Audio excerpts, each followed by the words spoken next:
we're here in the beautiful and peaceful community of South Forbes, Silang, Cavite to feature this brand new modern Mediterranean home which is very beautiful. And hindi lang po yun, this location is very prime kasi napakalapit po niya sa first exit ng Cavite Laguna Expressway if you're coming from Mamplasan. And it's also near New Valley and all the prominent schools within the area. Kaya po hindi ko na po papatagalin, simulan na natin ang ating house tour. This property sits in a lot area of 150 square meters with a floor area of 182 square meters. It has 4 bedrooms, 3 toilet and bath. You have a maid's room with its own toilet and bath and a carport that can fit 1 big size SUV. So tara, ikutin na natin ang exterior part ng bahay na to, beginning with the gate and the fence. So as you can see, this is still ongoing construction. Meron pa pang mga small finishes for the house, but technically it's around 97% constructed. Kasi if I can remember, meron pang mga i-install dito sa bahay na kasama sa pagbebenta niya. So as you can see, you already have your basic landscaping on the exterior of the house. You have the fence and also the gate included in the sale. Now here on the left side would be your 1 vehicle carport that can fit your full-size SUV. Now as for street parking, alam ko pwede po dito, pero hindi pa sila masyado mag-pet. So tara, pasok tayo. On your right side as you enter will be your 1 vehicle carport. And kitang-kita naman, it's already wash pebble. Ang maganda dito, what's nice about wash pebble is nakakadagdag siya sa elegance ng bahay and also it makes it very makapit pagdating sa ulan. Now, dito rin sa ating carport, meron na tayong trellis na naka-ready. Again, this is still 97% done, so mayroon pa mga ikakabit, but this is for updating once fully mo-construct siya. So, follow our Facebook page or our Instagram para ma-update kayo. So here also, we don't have an access going here to the house, but this is a window going to the ground floor bedroom. Now, ang maganda dito sa house na to, ang daming mga small touches na nakadagdag elegance to the house. Like this one, this is not tiles, this is actually natural stone na pinakinis and pinaganda. Napakaganda niya. It's very nicely done and it adds to the beautiful or the elegance of the house. Here on the other side would be your landscape garden area with your lanai on the side.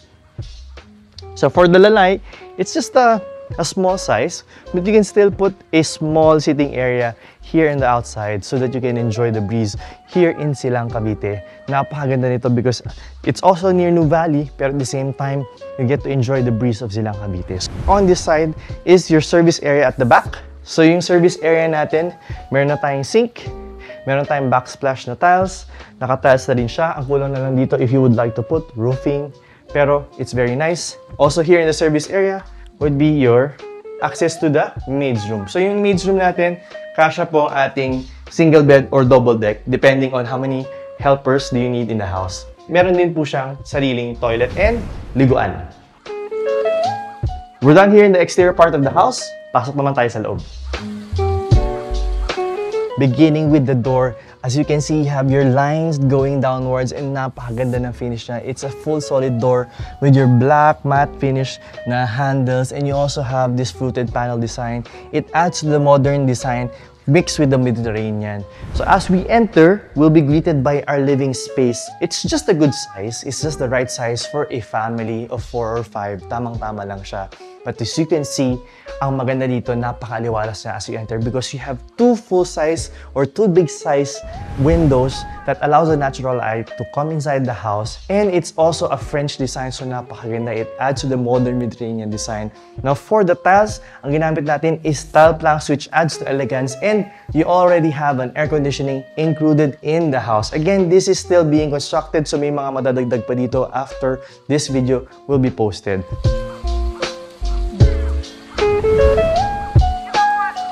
As we move a little bit further, this area will be your designated dining area. But it depends. If you are the homeowner, kayo nang bahala where you decide. So this is your dining area which can fit your 6-seater dining table, which is beside your lanai area. 2 big sliding glass panel doors na French design. So napakaganda niya. Maaliwalas itong bahay na to. As we move a little bit further, right across it would be your full-size kitchen.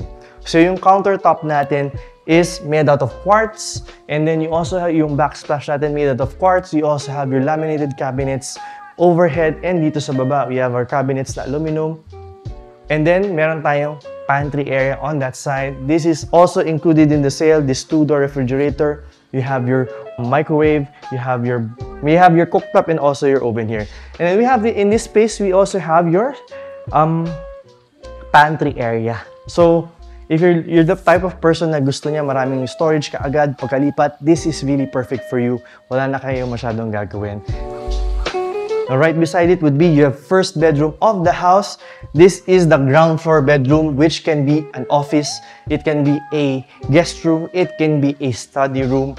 Now, what's nice about this, it stayed true to its design.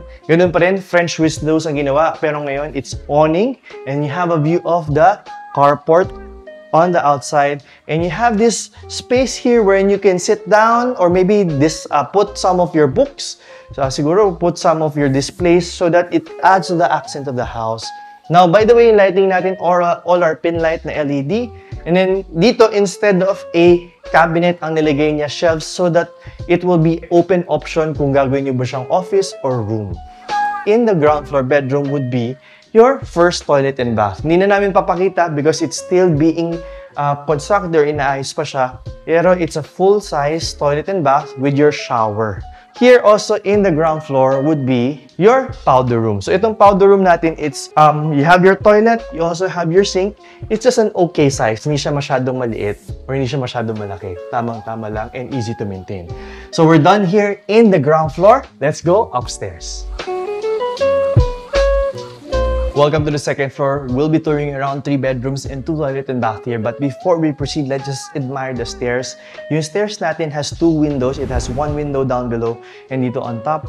And it allows the natural light to come in. But it still maintains that privacy na hindi kayo makikita na kapitbahay nyo while you're going up. And you have this beautiful chandelier to also add to that accent. But important to note na ang maganda dito sa stairs na to is napakalapad niya. So if you would like to bring, or siguro kasya dito, 3 tao magkakatabi maglalakad. Pero it's very wide, it's enough space or you don't feel cramped once you go up.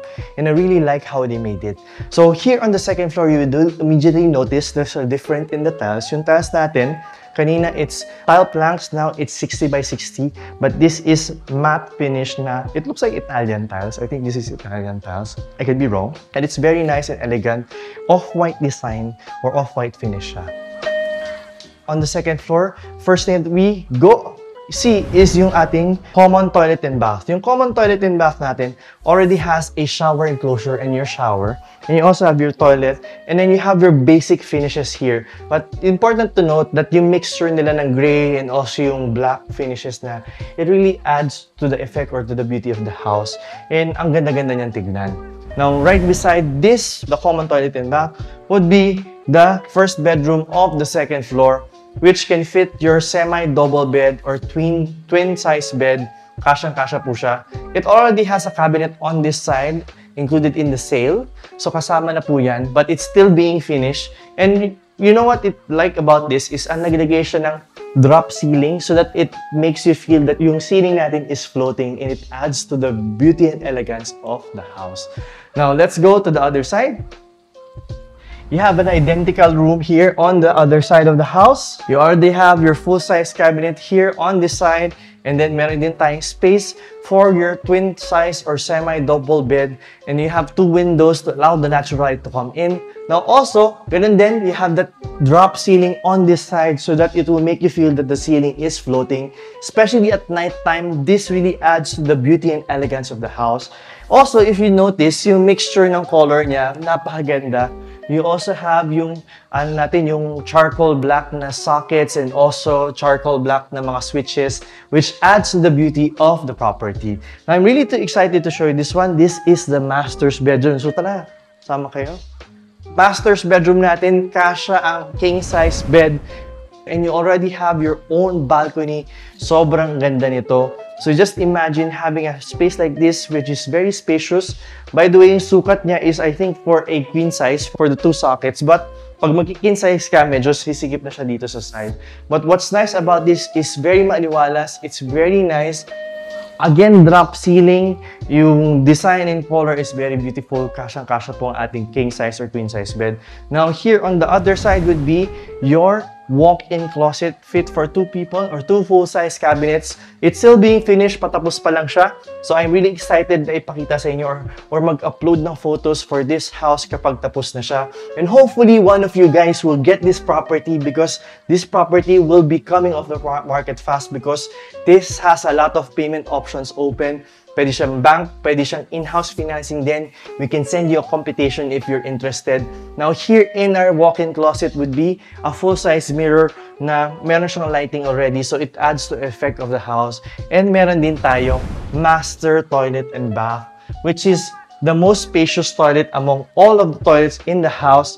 You already have your shower, glass partition, and then may shower ka na, and then may niche tayo so that you can put your things there. You can maybe put some accents to make it beautify.